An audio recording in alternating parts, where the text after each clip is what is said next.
빠방하이. 언제 봐도 신기한 짱구 속 일본 문화들. 오늘은 몰아보기 특집을 준비했습니다. 앞부분은 새로운 영상, 뒷부분은 기존 영상 몰아보기이니 끝까지 봐주세요. 짱구 속 특이한 일본 문화 탑 30 시작하겠습니다.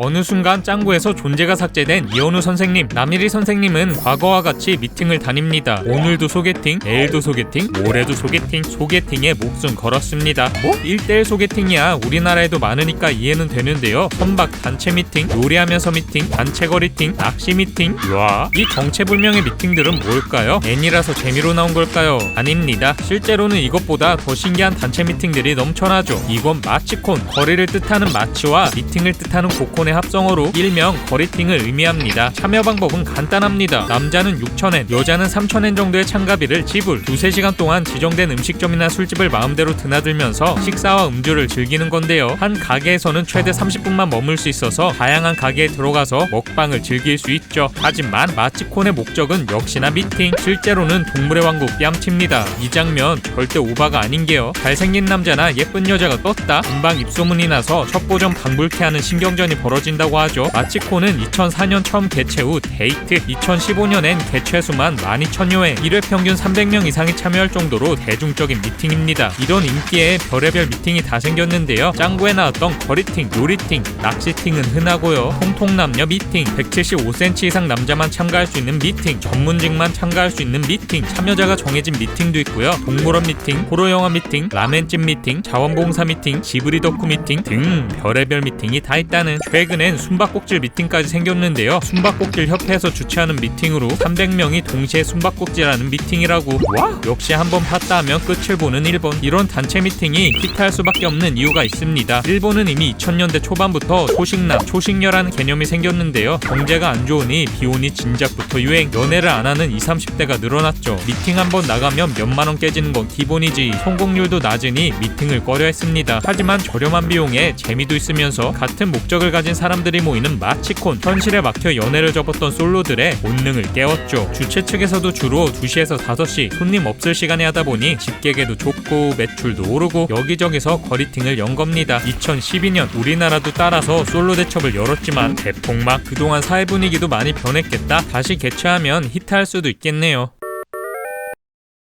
짱구 등장인물 특징. 앞뒤가 다른 사람이 많다. 이 분야 대표주자 유리 엄마는 말할 것도 없고요. 짱구 엄마, 훈이 엄마 등 거의 모든 등장인물들이 이런 경향을 갖고 있죠. 덕분에 고구마 먹는 장면이 한두 개가 아닙니다. 남일이 선생님은 미팅이 있으면 그냥 가라고 딱 잘라 말하면 되고, 짱구 엄마도 싫으면 그냥 거절하면 되고, 최성화 선생님도 그렇고 철수도 그렇고 딱 잘라 말하지 왜 사태를 키우냐고. 답답한 적이 한두 번이 아니죠. 그럼 에피소드 분량이 나오겠냐고요? 아니요. 사실 그런 목적보다는 문화의 차이가 더 큽니다. 일본의 대표적인 가치관은 다테마에와 혼내. 다테마에는 상대방에게 드러내는 겉마음, 혼내는 본인이 가지고 있는 속마음을 의미합니다. 겉마음과 속마음이 다르다는 것, 대부분의 나라가 그렇긴 합니다만 일본의 경우 그 정도가 심하죠. 아무리 상대가 틀린 말을 하더라도 웃으며 일부 동의를 해주는 게 예의고요. 아무리 싫더라도 돌려서 말하는 게 일반적. 딱 잘라 거절하는 경우는 거의 없죠. 자기 잘못이 아니더라도 우선 죄송하다고 하고요. 몸이 안 좋더라도 괜찮다고 하고요. 항상 밝은 미소를 유지하는 건 사회인의 미더덕. 그나마 눈치가 있는 사람들은 괜찮지만요, 짱구 가족처럼 눈치가 없다. 의사소통의 혼선으로 문제가 참 많습니다. 짱구에 나오는 사건이 대부분 이런 해프닝으로 시작되죠. 대체 왜 이런 문화가 생긴 걸까요? 일본인이 유독 친절해서? 물론 그럴 수도 있겠지만요, 과거의 영향이 훨씬 큽니다. 지난 영상에서 일본의 장인이 많은 이유를 설명했죠. 이와 비슷한 맥락입니다. 일본의 사무라이 시대는 경직된 사회 그 잡채였습니다. 수백 년 동안 상인, 농업인, 공업인 등 직업 변경이 불가능했고요. 계층 간의 이동도 막혀있지, 심지어 쉽게 이사를 갈 수도 없었죠. 내가 상인으로 이 집에 태어났으면 죽을 때까지 이 집에서 상인으로 살아야 한 겁니다. 살아남기 위해선 전문성을 키울 수밖에 없었고 서비스 역시 발달할 수밖에 없었던 거죠. 이건 실생활도 마찬가지였습니다. 입 잘못 놀렸다간 3대가 망하는 경우가 허다했고요. 심하면 사무라이한테 죽는 경우도 많았는데요. 살아남기 위해서는 속마음을 최대한 숨기고 항상 웃는 모습으로 사회에 잘 어우러져야만 했죠. 이런 경향이 지금까지 이어진 것. 이 때문에 튀거나 민폐 끼치는 걸 상당히 꺼리는 분위기라 사회 전반적으로 경직되는 부작용도 있습니다. 저처럼 돌직구 좋아하는 사람은 한국에 태어나서 다행이네요. 먹방의 달인 짱구. 참 많은 먹방이 있지만요, 타코야끼 먹방 이거 빼놓을 수가 없죠. 이렇게도 구워 먹고 이렇게도 먹고 맨 나중에는 문어다리 꽂아서 마무리. 타코야끼는 밀가루 반죽에 잘게 썬 양배추와 문어, 파 등을 넣고 동그랗게 구워낸 후 그 위에 갓소부시와 소스를 뿌려 먹는 간식인데요. 겉바 속촉 지대로. 바삭한 겉은 다테마에, 뜨거운 속은 혼내. 겉과 속이 다른 일본인과 비슷한 음식으로도 불리죠. 이제는 우리나라에서도 유명한 타코야끼, 일본에서도 국민 음식급으로 유명하지만요, 전체를 대표하는 음식이라기보다는 오사카 지역 음식의 이미지가 더 강합니다. 오사카 음식 또한 특이하는데요, 타코야끼는 약과입니다. 오징어에 밀가루 반죽을 입힌 오징어구이, 밀가루 반죽에 양배추와 달걀을 얹고 반으로 접은 양배추구이, 타코야끼 2장을 샌드위치처럼 만든 타코센, 그리고 밀가루 반죽의 근본인 오코노미야끼. 모든 음식이 밀가루 반죽을 펌벅 그대로 먹는 법이 없죠. 이건 코나몬 문화라고 부릅니다. 밀가루나 쌀가루를 이용해서 음식을 만드는 오사카 음식의 특징이죠. 오사카는 바다 근처라 예로부터 쌀이 부족했고 밀가루로 만든 음식이 발달할 수밖에 없었습니다. 타코야끼의 탄생은 1936년. 이미 이전부터 밀가루 반죽에 이것저것 넣어 만든 온갖 야끼가 발달했는데요. 대조넘 오코노미야끼를 먹고 싶지만 가게에서 각 잡고 먹어야 하는 요리라 편하게 먹긴 어려웠죠. 그때 낙지가 들어간 미니 풀빵 아카시야끼가 등장. 이후 쇠 힘줄을 넣은 라디오야끼로 진화하고 쇠 힘줄보다 식감이 좋은 문어를 넣은 다코야끼로 한 번 더 진화. 인기가 지금까지 이어진 겁니다. 짱구 보면 가정용 다코야끼판에 이것저것 넣어 먹는데요, 실제로 초콜릿이 들어간 초콜릿 야끼도 있다는. 갑자기 초코붕어빵이 땡기네요. 짱구 엄마, 붉은 장미 삼총사. 짱구에도 틈만 나면 등장하는 메이드 카페. 일본에는 정말 메이드 카페가 많을까요? 네, 많습니다. 전국에 메이드 카페가 넘쳐나고 시장 규모만 1,500억 원에 달하죠. 이제 거의 일본 고유 문화처럼 됐지만요, 원조는 영국에서 시작됐습니다. 지금처럼 덕후들의 성지 이미지보다는 집사, 메이드가 귀족들을 대접하는 고급 레스토랑 이미지였죠. 미국풍보다는 유럽풍을 선호하는 일본 사람들, 이런 제복, 판타지를 가지고 있는 덕후들이 존재했지만요, 양지화되지는 않았습니다. 하지만 1996년 성인용 게임인 피아케롯의 어서오세요가 출시 후 판도가 변했죠. 메이드복을 입은 캐릭터들이 등장하는 이 게임은 엄청난 히트를 쳤는데요, 시리즈를 이어가면서 메이드 덕후들을 양산했습니다. 이윽고 게임에 등장하는 레스토랑인 피아케롯을 열어달라는 요청이 쇄도하죠. 그리고 1998년 8월 실제로 그 일이 벌어지고 말았으니 이 팝업 카페는 엄청난 인기를 끌고 메이드 카페의 단초가 됩니다. 이후 전국적으로 메이드 카페가 우후죽순 생겨났죠. 성공할 수밖에 없던 이유요, 덕후들의 니즈를 제대로 적중했기 때문. 이따 일본의 덕후 문화를 소개하겠지만요, 일련의 사건들로 인해 오타쿠 이미지가 최악이 된 상황. 우선 오타쿠라고 하면 부정적인 이미지가 강했습니다. 무난한 사회생활을 하기 위해 음지에 갇힌 덕후들이 합법적으로 덕질을 할 수 있는 곳이 생긴 거죠. 뿐만 아니라 주인님 하면서 대접해주고 오므라이스에 그림도 그려주고 원하는 건 다 해주네. 전국의 덕후들이 다 모인 겁니다. 놀라운 점은 남녀 성비 6대 4라는 것. 은근 여자들도 많이 가는데요, 손님도 맘 놓고 애니 덕질하는 장소이고요, 알바생도 이쁜 옷 입고 맘 놓고 덕질하는 장소 이미지입니다. 한 번 파면 끝을 보는 일본. 메이드 카페도 1절, 2절, 100절을 거쳐 뇌절 퍼레이드인데요. 집사 카페, 무녀 카페, 수녀 카페는 기본. 여장 남자 카페, 종업원이 츤츤대는 컨셉인 츤데레 카페, 종업원이 과학적 성향이 있는 얀데레 카페, 뱀파이어 메이드가 컨셉인 뱀파이어 카페, 유럽 전통의 명맥을 잇는 정통파 메이드, 할머니 메이드 카페까지. 와우! 한 번쯤 가봐도 재밌을 것 같네요.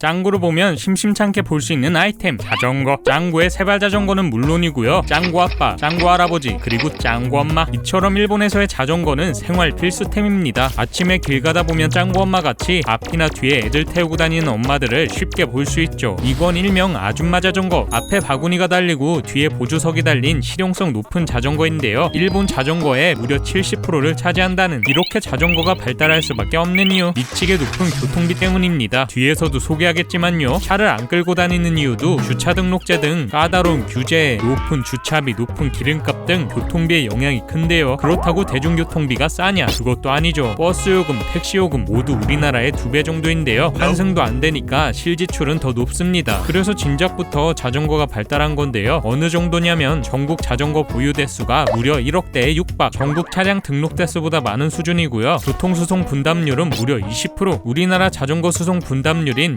앞으로의 10배를 자랑하죠. 준교통수단으로 불리기 때문에 법규도 까다롭습니다. 우선 자전거를 사면 차량 등록하듯이 경찰서에 등록 신고를 해야 하고요. 자전거를 이용할 때 이어폰을 끼면 안 되고 자전거 도로도 정해진 방향으로만 타야 하는 등 규제도 많은 편이죠. 그래도 우리나라와 달리 평지도 많고 자전거 도로도 잘 돼 있어서 자전거 타기는 정말 좋다고 하네요. 그래도 더운 날, 추운 날 자전거 타고 왔다 갔다 하면 힘들 것 같은데요. 교통비 저렴한 게 더 나은 것 같습니다.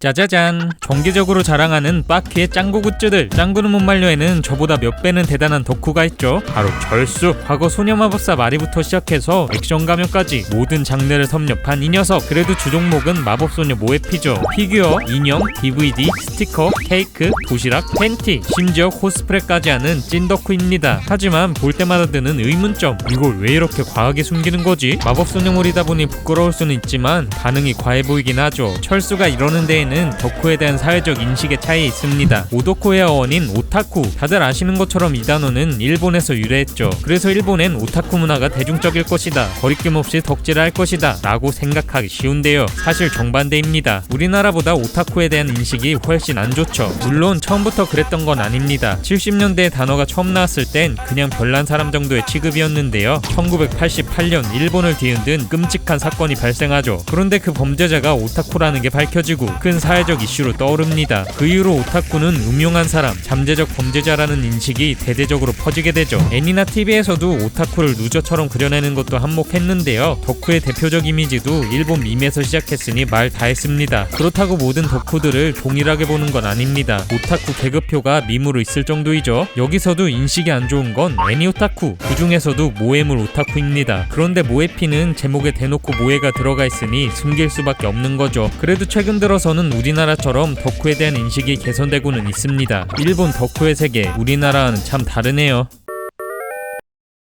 짱구네를 얘기하면서 빼놓을 수 없는 것, 바로 이 단독주택. 마당 딸린 2층 집이라 베리베리 부럽네요. 일본에서 이런 저층 단독주택은 흔한 주거 형태입니다. 지진이 많은 환경 때문인데요. 고층보다는 저층 주택이 무너질 위험이 적기 때문이죠. 또한 주택이 무너져도 땅값을 보존할 수 있어 선호된다고 합니다. 이런 이유도 있지만 단독주택은 예나 지금이나 많은 사람의 로망이죠. 버블 경제 시대 때 돈이 넘쳐났던 일본은 선호도가 높은 단독주택을 대량 보급하는데요. 이 시기 일본 국민 대부분이 단독주택을 마련했다 해도 과언이 아닙니다. 하지만 도심지에 계획 없이 집을 마구 지어대다 보니 닭장 수준의 밀집도를 자랑하죠. 또한 집이 보이는 것처럼 넓지는 않은데요. 이전 영상에서 소개했듯 짱구네 집도 실평수 26평 정도로 추정됩니다. 그럼 여기서 질문 하나. 짱구네는 침대 살 돈이 없는 걸까요? 왜 맨날 이불에서 잘까요? 이건 집이 좁다 보니 생긴 문화인데요. 자리를 많이 차지하는 침대보다는 간단히 말아서 여유 공간을 활용할 수 있는 이불을 선호한다고 하죠. 짱구방은 물론 진구방, 아래방에도 침대가 없는 이유가 이 때문입니다. 다들 이 벽장, 짱구랑 도라에몽에서 많이 보셨죠? 정식 명칭은 오시이레, 일본 주택의 특징 중 하나입니다. 어른이 들어갈 정도로 깊어서 이불 포함 온갖 잡동사니를 다 넣을 수 있다고 하죠. 다만 워낙 깊다 보니 물건을 짱 박아 놓으면 꺼내기가 힘들다고 하는데요. 짱구 엄마처럼 벽장 터지게 넣는 사람이 많다고 합니다. 짱구에 나왔던 것처럼 정리 서비스도 인기란 사실. 일본만의 색다른 공간은 하나 더 있습니다. 바로 도코노마, 일종의 전시 공간인데요. 방바닥보다 조금 높게 올라가서 움푹 패인 게 특징이죠. 도코노마는 각 가정의 상징으로 족자와 고급 화분 혹은 장식품을 전시해 불을 과시한다고 합니다. 이곳은 집에서 신성시되는 곳이라 걸터 앉으면 안 된다고 하네요. 짱구네 집은 여기에 색즉시공 족자를 걸어놨죠. 이렇게 보니 우리나라 주거문화랑은 완전 다르네요. 짱구의 가장 큰 취미, 서점 아니면 편의점 가서 성인 잡지 보기. 저렇게 개방적인 곳에 성인 잡지가 있다고? 네, 맞습니다. 일본 여행 가면 가장 깜짝 놀라는 게 이 부분이죠. 더 놀라운 건 수위가 장난 아니라는 건데요. 흔히 생각하는 맥심, 이 정도의 잡지들이 아닙니다. 진짜 전라의 AV 잡지들이 대놓고 진열돼 있죠. 아니, 아이들도 지나다니는 곳에 이래도 되냐고요. 사실 성인 잡지는 양반인 수준인데요. 일반적인 마트나 여행 필수 코스로 불리는 돈키호테 매장 한복판에서 성인용품, DVD 찾는 건 1도 아니죠. 그래도 서점, 편의점에 잡지가 있는 데에는 비판이 많은데요. 몇 번 정부에서 빼려고 했다가 점주들 반대 때문에 못 뺐다고 하죠. 뺄 수 없는 이유는 참 우프입니다. 서점의 경우 그 잡지를 보러 오는 남자들이 워낙 많다고 하고요. 잡지를 구매할 경우 연계 구매율이 그렇게 높다고 보통 그것만 사면 너무 티가 나니까 열이면 열, 그 위에 최소 1개 이상의 책을 더 구매한다고 하죠. 편의점도 마찬가지입니다. 역시나 다른 제품들이랑 같이 사가니까 일종의 큰손으로 불린다는. 하지만 영원한 건 없는 법. 최근에 편의점에서는 아예 퇴출 노출되고 있고요. 서점에서는 포장으로 최대한 가리는 캠페인을 진행하고 있다고 합니다. 저런 잡지를 아무렇지 않게 서서 읽고 있다니 벌써 쇼크네요.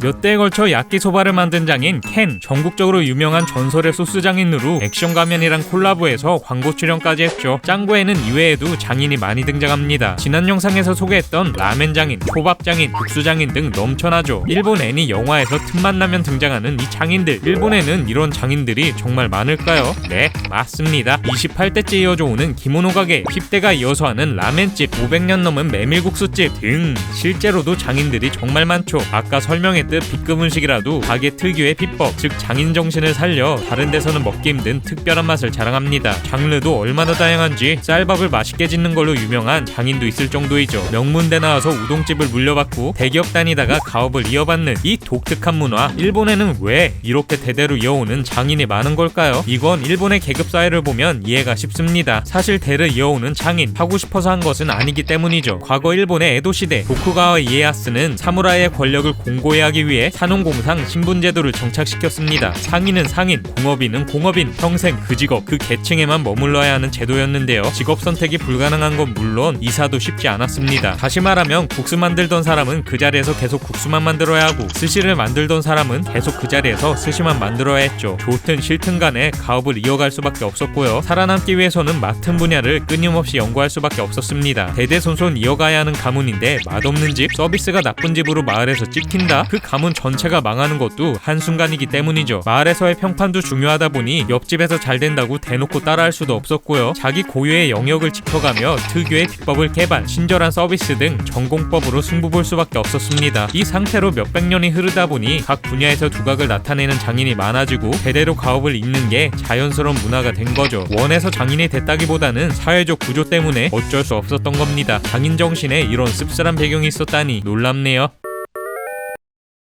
공원에서 신나게 그네를 타고 노는 아이들, 그때 소복을 입은 정체불명의 아이가 등장합니다. 이 아이의 이름은 양그네. 이상하게 자꾸 그네를 타라고 강요하죠. 한두 번은 못 이긴 척 탔지만요, 이내 그네가 질려버린 아이들, 그만 탄다고 하니 세상 잃은 표정을 짓습니다. 에라 모르겠다, 그냥 집으로 가려고 하는데 이게 웬일? 공원 밖으로 나갈 수가 없는 거죠. 그제서야 이 아이는 자신의 정체를 드러냅니다. 그렇게 귀신에게 쫓고 쫓기던 아이들, 짱구의 실수로 그네가 부서지고 귀신은 사라집니다. 방금 전까지만 해도 신나게 놀던 이 공원은 풀숲으로 가득, 그네 역시 부스러질 정도로 낡은 상태였죠. 네, 폐공원이었던 겁니다. 소름. 이 에피소드 속 귀신은 츠쿠모가미 괴담을 기반으로 했습니다. 츠쿠모가미란 오래된 물건에 깃들어 탄생하는 귀신 또는 요괴를 의미하는데요. 부모님이 시작할 때 물건을 오래 쓰면 귀신이 깃든다고 얘기한 게 그 이유 때문이죠. 물건에 귀신이 깃든다고 도깨비랑 비슷하네? 라고 생각할 수 있지만요, 도깨비와는 다르게 도끼가 가득합니다. 주로 인간에게서 버려진 도구들이 귀신이 되는데요, 오랜 시간 방치되면서 깊은 한이 서리고 이게 귀신이 되어 사람들을 괴롭히죠. 그래서 소설이나 영화 속 츠쿠모가미들은 상대방에게 사랑을 강요하고 집착이 심한 모습을 보여줍니다. 짱구 속 귀신도 자꾸 그네를 타라고 집착하죠. 종류도 다양합니다. 현대에 가장 자주 등장하는 건 인형. 전설의 에피소드에 등장했던 프랑스 인형들이 이 귀신의 일종이죠. 어떻게 보면 불쌍한 귀신들이네요.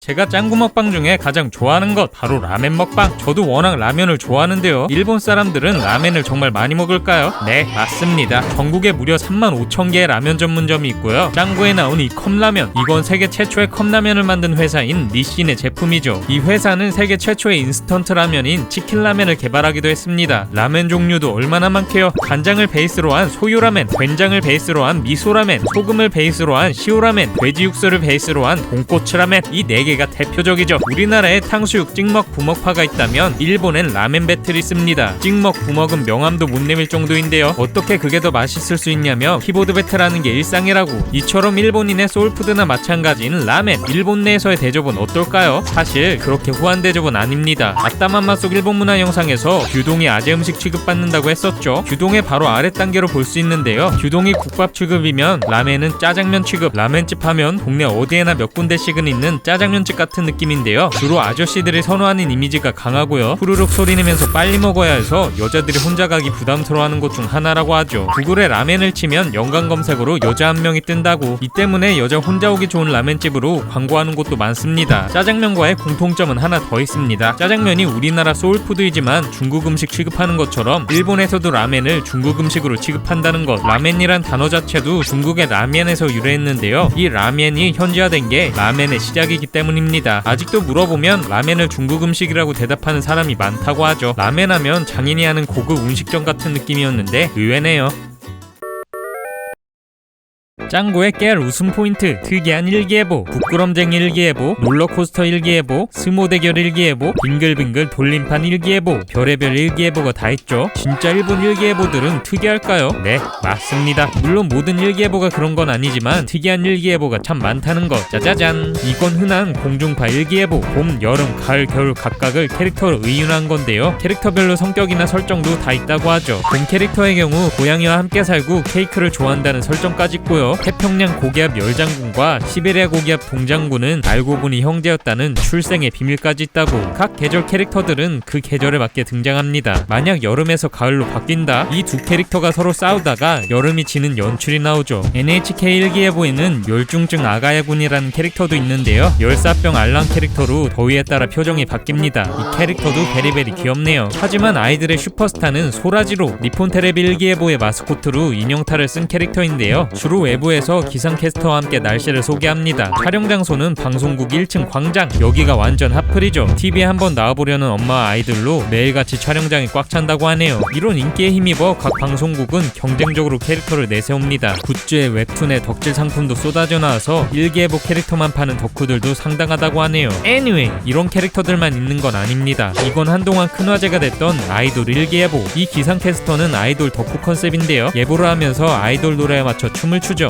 이거 보세요. 와? 최근에 큰 인기를 끌고 있는 건 꽃미남 기상캐스터. 끝내기 전에 1분 스트레칭을 하는 걸로 유명한데요. 이 스트레칭 모음집이 책으로 발매되기도 했죠. 컬처 쇼크이긴 한데 재밌을 것 같네요.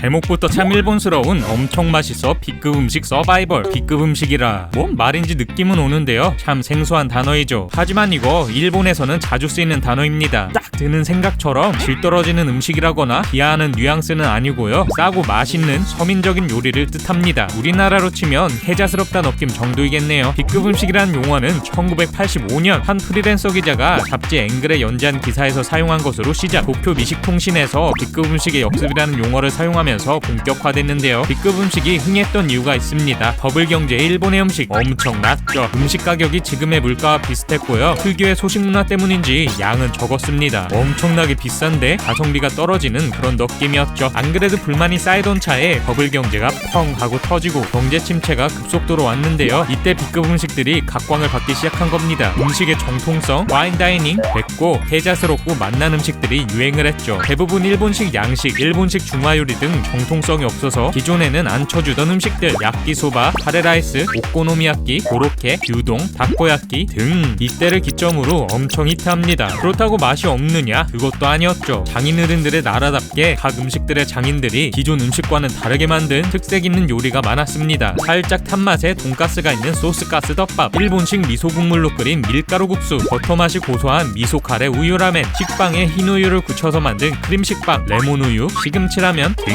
지역별로 장인의 별미 음식들이 히트쳤습니다. 이 인기에 힘입어 별의별 음식이 나오는데요. B급 음식보다 더 정통성이 없다는 개념의 C급 음식 괜히 SNS에 올리면서 살짝 겸손을 더한 의미의 D급 음식, 최근엔 E급 음식이라는 단어도 생겼습니다. 네, 이코노미의 이를 뜻하는 단어로 식재료를 낭비 없이 활용한 친환경 레시피 음식이죠. A급 음식은 어디 갔냐고요? B급 음식의 흥행과 함께 첨예하게 대립 중입니다. A급과 B급의 치열한 왕위쟁 탈전. 다음 순위에서 살펴보겠습니다. 다람쥐.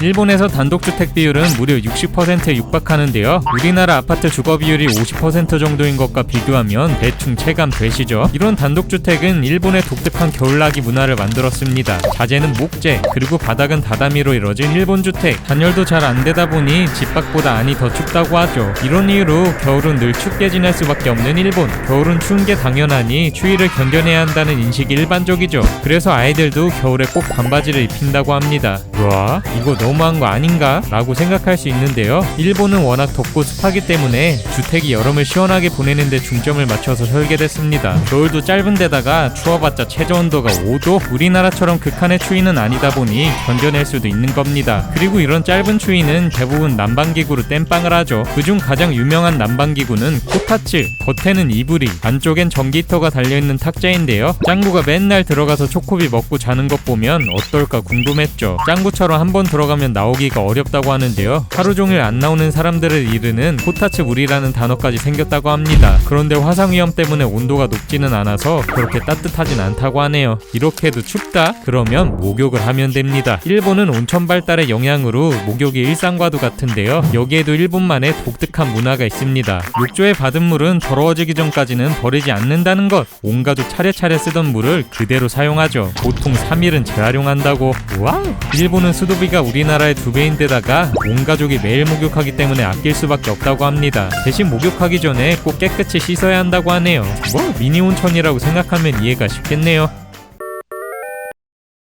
짱구에 은근 자주 나오는 음식점들, 손님에게 화내는 음식점, 카레 요리 먹으러 갔더니 면박 줘서 싸우고 나온 에피소드도 있고요. 손님한테 화내는 라멘집 에피소드도 있죠. 줄이 엄청나게 긴 이 집. 짱구랑 아빠가 라멘을 먹으러 들어갔는데 대화도 금지, 메뉴도 단 하나, 다른 거 물어보는 것도 금지, 전화통화도 금지였죠. 다른 손님들도 다 눈치 보고 먹고 있었다는. 이때 짱구랑 오수가 다른 음식을 주문하고 엉덩이 외계인춤까지 추니까 노발 대발, 결국엔 안 먹는다며 뛰어나온 에피소드이죠. 일본 애니 보면 이렇게 규칙을 정해놓고 손님에게 화내는 가게가 많은데요. 일본 장인이 하는 음식점들은 다 그럴까요? 일본의 장인정신, 세계적으로 유명합니다. 가업을 물려받으며 대대로 운영하는 가게들이 유독 많은데요. 음식점도 그중 하나이죠. 자부심이 강해서 퉁명스러운 가게가 있긴 하지만요. 그 사람의 특성이지 문화라고 할 수는 없었습니다. 그 사건이 터지기 전까지는요. 일명 퇴장라멘 사건. 이건 후쿠오카의 겐키이빠이라는 라멘집에서 생긴 일입니다. 한 손님이 들어갔는데 국물이 아닌 면부터 먹었다고 쫓아낸 그 사건이죠. 심지어 그 가게에는 국물 먹기 전에 면이랑 비비면 퇴장, 앞에 있는 갓절임을 라면 먹기 전에 먹으면 퇴장, 휴대전화 사용하면 퇴장, 라면을 아는 척하면 퇴장, 심지어 가게 안을 두리번거려도 퇴장이라는 해괴한 규칙을 써놨다고. 이 사건은 당시 난리가 나면서 온갖 프로그램이며 애니, 영화, 만화에서 패러디했습니다. 나중엔 거의 밈화가 돼서 유행이 됐는데요. 이런 규칙을 정하는 가게가 트렌드가 됐었죠. 우리나라 용라떼가 유행했던 것처럼요. 하지만 이것도 오래가진 않았으니 불친절한 가게들은 죄다 망하고 요즘은 찾아볼 수 없다고 합니다. 악명 높던 그 가게도 지금은 상업화돼서 완전 친절하다고. 우리나라에도 이 유행을 잘못 받아서 규칙을 정하고 손님 혼내는 가게가 유행했는데요. 이건 일본 문화는 절대 아니고요. 그냥 한물간 트렌드라고 생각하면 될 것 같습니다. 짱구의 대표 빌런 오수, 사수에서 서울 떡립대학에 입학한 이 녀석. 보면 참 답답합니다. 하루 종일 앉아만 있지 제대로 공부하는 걸 못 봤는데요. 맨날 자다가 TV 보다가 시간만 잡아먹죠. 그래도 참 고달파 보입니다. 월세 20만원짜리 와르르 맨션에 입주, 돈도 없어서 맨날 컵라면으로 때우고 밥도 제대로 못 먹고 우리나라에서도 쉽게 볼 수 있는 광경이죠. 과연 일본에도 이런 재수생, 삼수생이 많을까요? 과거엔 많았다. 하지만 현재는 줄어드는 추세이다. 90년대 초 재수생의 숫자는 33만 명. 하지만 최근엔 10만 명 이하로 떨어졌죠. 작년엔 한국 재수생 숫자가 일본을 추월하기도 했습니다. 분명 철수네같이 진하게 목숨 건 집도 많은데요. 그냥 성적에 맞춰가는 학생도 많아지는 추세이죠. 이렇게 된 데에는 사토리 세대의 영향이 큽니다. 사토리란 깨닫다는 뜻의 사토로에서 파생된 단어로 해탈과 동의어인데요. 해탈하다 못해 인생을 멋지게 사는 지혜를 깨달았다고 해석할 수 있습니다. 높은 물가, 장기 불황으로 잃어버린 20년을 겪은 일본. 그 사이 태어난 사토리 세대는 희망이 보이지 않는 세상, 체념하고 연애, 취업 모두 적당히 하는 걸 선택한 건데요. 식사도 대충 때우니 편의점 도시락 매출이 급증하고 연애를 한 번도 해본 적이 없는 20대의 숫자가 급증하고 있죠. 이런 씁쓸한 현실을 보여주는 또 한 명의 캐릭터는 복미소. 아직 26살의 젊은 나이지만 취업할 생각도 결혼할 생각도 전혀 없습니다. 꿈은 있지만 실패를 경험하고 편하게 사는 걸 선택한 거죠. 우리나라의 M4 세대, 복세 편살과도 비슷한 것 같은데요. 어느 나라든 청춘은 힘든 것 같습니다. 짱구를 보다 보면 오는 특이점, 요장남자가 왜 이렇게 많아? TV는 비교적 검열이 심하니 그나마 등장이 적은 편인데요. 만화책과 영화에서는 거의 매화 등장하죠. 1기에 그레그레 마왕, 2기에 셀리, 4기에 마카와 조마, 5기에 구슬중 미녀 삼총사, 14기에 카메오로 등장한 원작 캐릭터 수잔이 있습니다. 이외에도 불고기로드의 아저씨, 그리고 대망의 짱구 아빠가 여장하는 장면까지. 와우! 요장남자 코드의 캐릭터들이 쏟아져 나옵니다. 이런 캐릭터들은 흔히 오카마라고 불리는데요. 속어인데요. 여장남자 혹은 행동이 여성화된 사람을 이르는 속어이죠. 짱구에는 오카마가 왜 이렇게 많이 등장하는 걸까요? 정말 일본에는 저런 오카마들이 넘쳐나는 걸까요? 짱구는 패러디도 많이 하고 나름 트렌디한 개그 만화입니다. 도라에몽 패러디, 코난 패러디, 최근엔 사랑의 불시착 패러디까지 인기가 있는 소재들은 개그에 적극 활용하고 있죠. 오카마도 그런 소재 활용의 일환인데요. 당시 지상파에서 인기가 좋았던 오카마 개그를 받아온 걸로 볼 수 있습니다. 일본은 가부키 문화도 있고 코스프레 문화도 발달돼 있어서 이런 문화에 비교적 개방적인데요. 오카마도 많은 메이저 애니에 등장하는 보편적 개그 소재이죠. 짱구뿐만 아니라 심심찮게 등장합니다. 다만 짱구는 오카마 캐릭터를 만들 때 영혼을 갈아넣는 수준이라는 것. 일부 캐릭터들은 아직까지 패러디될 정도로 인기 폭발이니 계속 등장시키는 거죠. 엄청난 의도가 있다기보다는 개그 코드 중 하나를 잘 활용한다고 볼 수 있겠네요.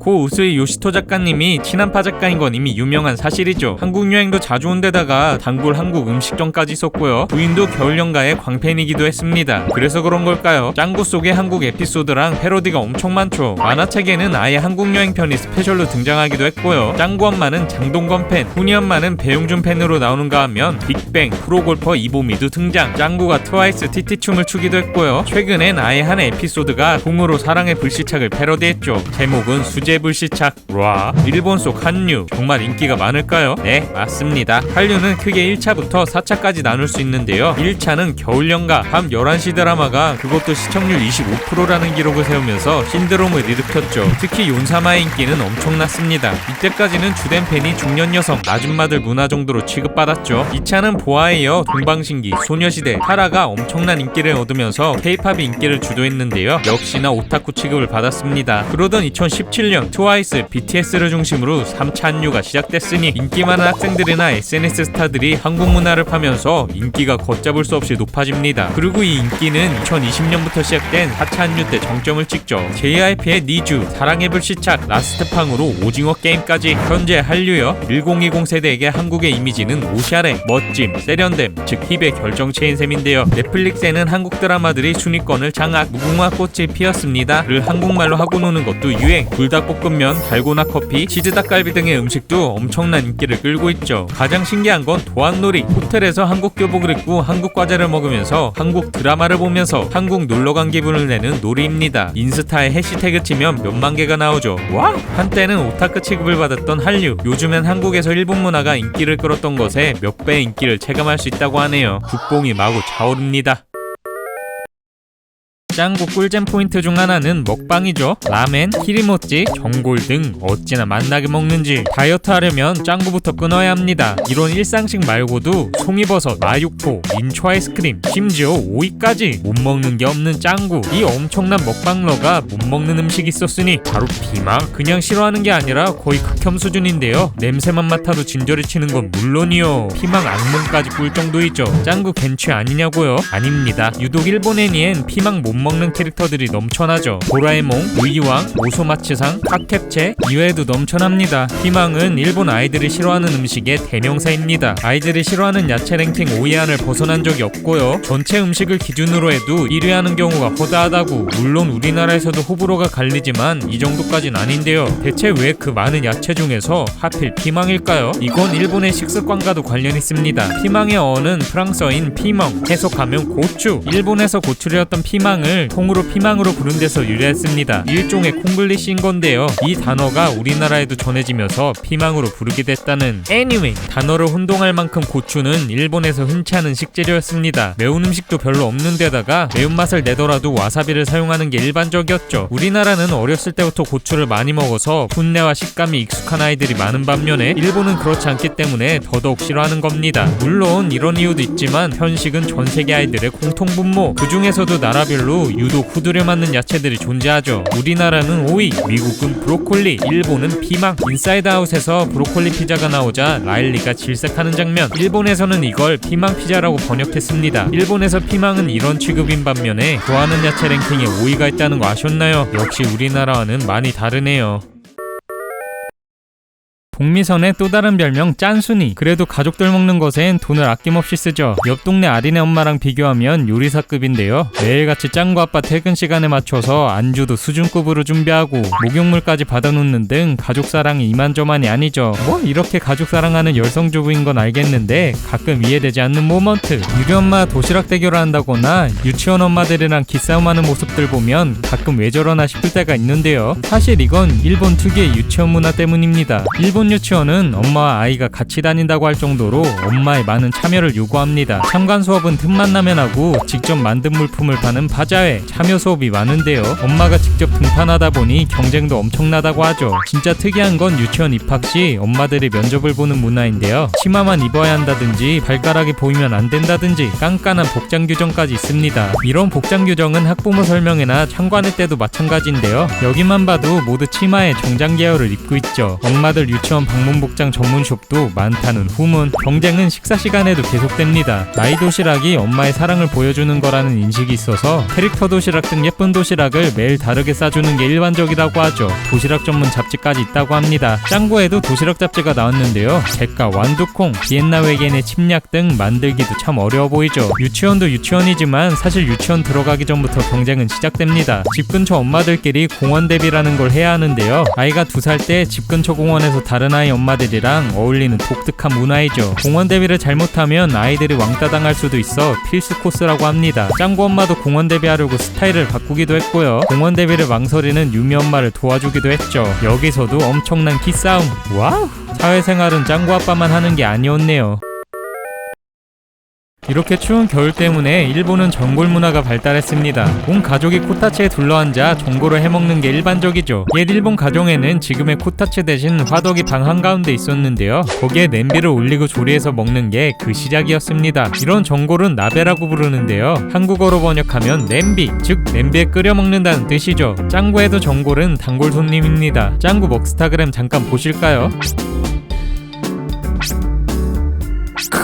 먹음직스럽네요. 이렇게 자주 해먹다 보니 별의별 전골이 다 있습니다. 버섯 전골, 굴 전골, 토마토 전골, 귤 전골까지. 하지만 가장 인기 있는 건 역시나 스키야키. 스키야키는 소고기 전골인데요. 뜨거운 국물에 익혀 계란에 푹 찍어 먹는데 맛이 일품이죠. 옛 일본은 불교 문화라 소고기를 먹는 게 일반적이지 않았는데요. 대신 전골에 소고기를 조연으로 등장시키면서 육식에 대한 저항감을 줄였다고 하죠. 이런 문화로 육식 대신 생선 그리고 콩 중심의 식생활이 발전했는데요.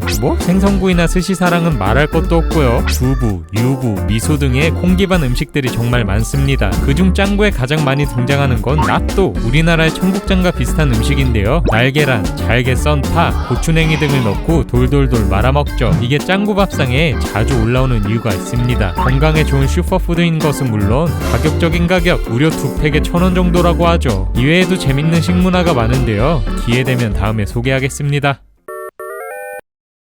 영화 속에 나온 이 장면, 실화를 바탕으로 했다는 거 아셨나요? A급 음식과 B급 음식의 경쟁, 하루 이틀 일이 아닙니다. 먼저 선빵을 날린 건 B급 음식. 비싸고 양도 적은 A급 음식의 시대는 갔다. B급 음식 부흥단체가 설립되는데요. 영화에 나왔던 야끼소바는 물론 라멘, 만두, 카레, 버거 등의 서민 음식들을 대폭 밀어줬습니다. 심지어 B1 그랑프리라는 B급 음식 축제까지 개최하죠. 각 지역의 B급 음식 장인들이 모여 대결을 펼치는 이 축제. 관람객들은 출전단체의 요리를 먹고 난 후 마음에 드는 음식에 젓가락을 넣습니다. 경기 종료 후 젓가락의 무게가 가장 무거운 곳이 1등이라는 각종 독특한 B급 음식으로 선풍적인 인기를 끌었는데요. 최대 관람객이 무려 61만 명. 우승을 하면 그 지역 음식 지명도가 급상승했다고 하죠. 짱구에도 나왔던 야끼소바장인 이 사람도 실화 기반입니다. 계란이 토핑된 요코테 야끼소바, 고춧가루를 뿌려 먹는 나미의 야끼소바, 1회의 우승자인 후지노미의 야끼소바. 2019년까지 이어진 총 11번의 대회 중 야끼소바가 5번의 우승을 차지했는데요. 한 장인의 야끼소바가 냉동면을 출시되기도 했죠. 이처럼 지역 경제를 살리는 데 도움은 됐지만요. 지역 장인의 음식들이 B급 음식으로 치부되는 게 싫다. 냉동면, 냉동식품 등 싸구려 음식만 조장한다. 반대도 장난 아니었으니 B급 음식 단체에서 탈퇴한 사람들을 중심으로 A급 음식 단체가 생깁니다. A급 음식을 영원히 지키고 싶은 맛으로 정의하며 최고급 식재료를 충분히 사용한 값비싼 음식들을 내세웠죠. 또한 B급 음식 그랑프리에 대항하여 A급 음식 고급 페어를 개최, A급 음식의 거리를 조성하기도 했죠. 영화에 나온 것처럼 고급 일식은 물론이고요. 이태리 음식, 프랑스 음식, 파티셰르까지 다양합니다. 천연 굴요리, 최고급 스시, 피스타치오 아이스크림, 랍스터 등 라인업 한번 화려하죠. 아직까지도 두 단체의 신경전이 장난 아니라고. 영화만 봤을 땐 오바라고 생각했는데 실화 기반이라니 놀랍네요.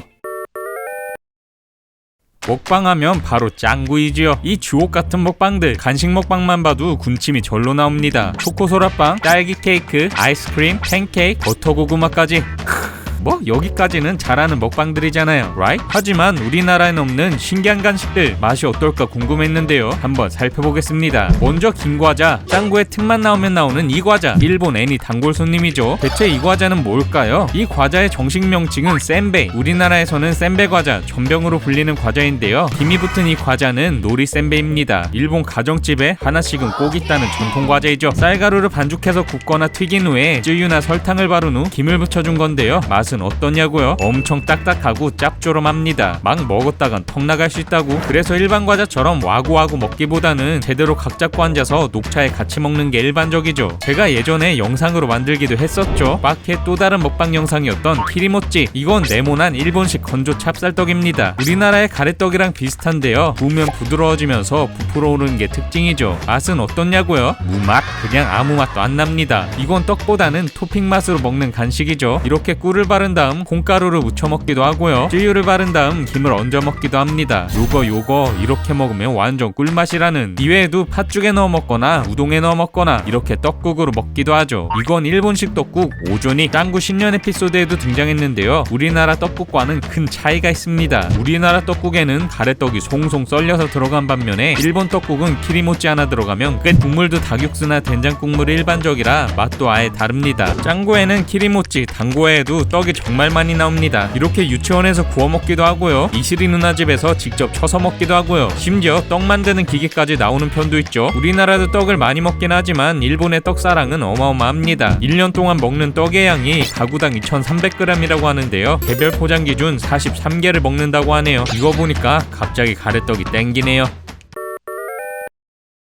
짱구에 나온 수많은 B급 음식들, 그래도 주인공은 야끼소바이죠. 일본에서의 야끼소바 어떤 이미지일까요? 지난 영상에서 라멘이 중화요리 취급받는다고 했었죠. 야끼소바 역시 일본 사람에게 물어보면 중국 음식 아닌가요? 라는 반응이 대부분이라는. 그렇다 보니 정통성이 없어 B급 음식 취급을 받아왔죠. 야끼소바의 원형은 중국 음식인 차오멘, 중국 길거리에서 쉽게 볼 수 있는 볶음면인데요. 일본에서의 시작은 달랐습니다. 왜 야끼소바겠습니까? 처음에는 중국과 달리 메밀로 만든 소바면을 넣었고요. 면 역시 미리 삶은 다음 조리하는 방식이었죠. 하지만 경제가 혼란스러웠던 시기, 비싼 메밀면 대신 저렴한 중화면을 사용, 조리법도 기름에 지지는 방식으로 변경, 지금의 야끼소바의 모습을 갖춥니다. 야끼소바는 원래 가정식의 이미지는 아니었는데요. 1963년 니신에서 인스턴트 야끼소바를 출시, 이게 히트를 치면서 대표적인 가정식이 됐습니다. 소금으로만 맛을 낸 시오 야끼소바, 빵사에 껴서 만드는 야끼소바 빵 등 변형도 많죠. 야끼소바와 비슷한 포지션인 B급 음식은 하나 더 있습니다. 바로 카레라이스. 역시나 인도 음식이라는 인식이 강하지만요, 야끼소바와는 살짝 결이 다릅니다. 일본에서는 우리나라의 된장찌개, 김치찌개 정도의 이미지이죠. 우리가 추억의 된장찌개 맛이라고 하듯이 일본에는 추억의 카레 맛이라는 클리셰가 있는데요. 1년에 먹는 카레가 평균 79끼에 이른다고 하죠. 괜히 짱구랑 아따맘마에 카레가 많이 나오는 게 아닙니다. 카레도 처음에는 짬밥으로나 유명했는데요. 3분 카레가 간단한 조리법 덕분에 데이트를 치면서 가장 대중적인 음식이 됐습니다. 하지만 인스턴트 음식, 인도 음식이라는 인식이 강해서 B급 음식 이미지에서 벗어나지는 못했죠. 짱구 카레 먹방 보니까 입맛 땡기네요.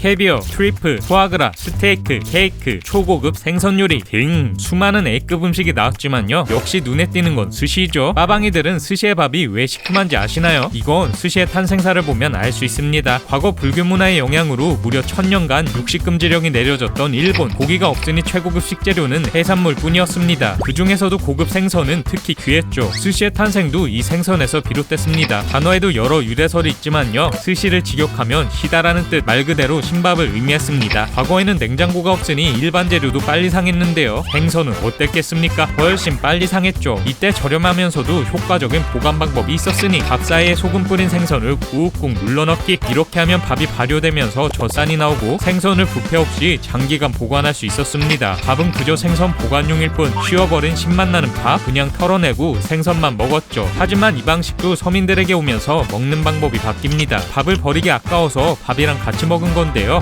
이거 생각보다 맛이 괜찮네. 생선과 밥을 같이 먹는 현대적 스시가 본격적으로 유행하기 시작하죠. 와사비가 들어간 이유도 발효 생선의 쿰쿰한 냄새를 잡기 위해서라고. 이후 냉장 보관 기술이 발달하면서 지금의 스시의 형태를 갖춘 겁니다. 이 밥이 보관용이었다니 신기하네요. 짱구를 보면 늘 드는 궁금증. 다달이 할부금에 이자까지 내면서 산 자동차. 어디 놀러 갈 때 아니면 타는 일이 거의 없죠. 엄마가 유치원 데려다 줄 때는 자전거 타고 가고, 아빠가 출근할 때는 지하철 타고, 평소에 마트 갈 때도 지하철 타는 경우가 대부분. 짱구네만 그런 것도 아닙니다. 아린에도 차는 있지만 타는 장면은 거의 안 나오죠. 차가 많이 막혀서 그런 걸까요? 아닙니다. 의외로 도쿄 부근은 교통체증이 심하지 않다는 것. 세계 교통체증이 심한 도시 순위도 25위로 낮은 편이죠. 그렇다면 왜 지하철 타는가? 바로 그 가게 유지비 때문입니다. 먼저 높은 주차비. 도심으로만 가도 1시간에 4-5만원은 기본. 한 달 정기 주차는 5-60만원이 평균 수준이죠. 혹시라도 불법 주차를 한다? 그럼 바로 공무원이 와서 딱지를 떼는데요. 이 벌금이 최소 15만원입니다. 일본 거리에 불법 주차가 없는 이유도 이 때문이죠. 이 녹색 조끼를 입은 공무원들을 녹색벌레라고 부른다고. 고속도로 톨비도 장난 아닌데요. 어림잡아도 우리나라의 5배 수준입니다. 이외에도 기름값, 세차비, 보험료, 세금 등 차량 유지비가 우리나라의 몇 배이죠. 모든 항목을 더해 연평균 유지비를 계산하면 무려 400만원. 이런 유지비가 있더라도 차는 아무나 살 수도 없습니다. 차고 증명제 때문에 집에 차고가 있어야만 차를 구매할 수 있는데요. 안 그래도 좁은 집에 차고까지 만들다 보니 차고도 진짜 좁죠. 이게 실제 도쿄 근교집들의 차고 모습인데요. 짱구 엄마처럼 주차하다가 차를 긁는 거 베스트 드라이버가 아닌 이상 흔한 일이라고 합니다. 이 정도면 그냥 차를 사지 말라는 거죠. 반면에 지하철은 제 시간에 딱딱 도착하지. 대부분의 회사에서 교통비도 지원해주지. 지하철 타는 게 가장 경제적인 거죠. 물론 이것도 쉽진 않습니다. 이용객이 너무 많아서 엄청난 지옥철이라는 것. 용무원들 주된 업무 중 하나가 사람들 밀어넣는 건데요. 사진 보이시죠? 9호선은 양반이라고 합니다. 일본 사리도 참 고되겠네요. 짱구를 보다 보면 오는 특이점 두 번째. 대체 저 구슬 뺑뺑이는 뭐지? 무려 극장판 2기부터 등장한 이 뺑뺑이. 그냥 넘어가기엔 너무 많이 나오는데요. 재밌게 생겨서 한 번쯤 해보고 싶었는데 우리나라에서는 볼 수 없습니다. 이건 가라폰이라고 불리는 추첨기인데요. 아라이식 회전 추첨기라고 불리기도 하죠. 모자가게 사장인 아라이가 이 추첨기를 사용하면서 유래됐습니다. 팔각형의 추첨기를 돌리고 색깔에 해당하는 구슬이 나오면 상품을 타가는 방식인데요. 아직까지 마트나 상가에서 경품 추첨할 때 가장 많이 쓰이고 있죠. 일본인들이 워낙 뽑기에 열광적이다 보니 마케팅으로 빠지지 않습니다. 네, 일본은 뽑기의 민족입니다. 덕질 좀 해보신 분은 알 수 있는데요. 피규어 뽑기는 기본이고 앨범 뽑기 등 별의별 뽑기가 다 있죠. 어렸을 때, 아니 제가 어렸을 때 문구점 앞에서 하던 이 캡슐 뽑기. 일본에는 이 뽑기 기계만 500개가 넘는 전문점이 있고요. 몇 년 전 우리나라에서 난리 났던 인형 뽑기. 그 원조 역시 일본입니다. 딱 여기서 끝내면 좋을 텐데요. 이런 뽑기들의 매운맛 버전이 있습니다. 바로 파친코. 핀볼과 슬롯머신을 합쳐놓은 듯한 게임으로 동전 대신 구슬이 나온다고 보면 되죠. 게임으로 딴 구슬을 통조림, 과자 등의 경품과 교환하는 방식입니다. 하지만 이건 아주 소소한 경우이고요. TV에 금조각까지 경품이 어마어마하다고 하죠. 아직 합법이긴 하지만 사행성 때문에 큰 사회적 문제라고 합니다. 이게 얼마나 인기냐면 일본 내 게임 시장 전체를 합친 것보다 큰 규모인데요. 재밌는 점은 한국계 경영제가 50%, 밝혀진 바는 없지만 가라폰도 조선시대에서 유래했다는 썰이 있는데요. 참 신기하네요.